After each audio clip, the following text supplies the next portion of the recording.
এক জঙ্গলে থাকত এক খুবই চালাক শিয়াল।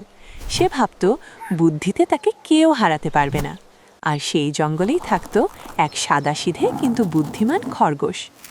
একদিন শিয়াল খরগোশকে বোকা বানিয়ে খাওয়ার পরিকল্পনা করল। সে খরগোশের কাছে গিয়ে বলল, বন্ধু খরগোশ, পাশের মাঠে নাকি সোনালি গাজরের পাহাড়। আমি তো একা যেতে ভয় পাচ্ছি, তুমি চাল না আমার সাথে? খরগোশ শিয়ালের চোখের ধূর্ততা দেখে ফেলল। সে বুঝে গেল শিয়াল নিশ্চয়ই কোনো ফাঁদ পেতেছে। খরগোশ তখন বুদ্ধি করে বলল, ঠিক আছে, তবে তার আগে চল নদীর ধারে আমার বন্ধুর সাথে দেখা করে আসি। নদীর কাছে গিয়ে খরগোশ হঠাৎ চিৎকার করে বলল, ওহো, শিকারীরা আসছে! ভয়ে শিয়াল দৌড়ে পালাতে গিয়ে নদীতে পড়ে গেল।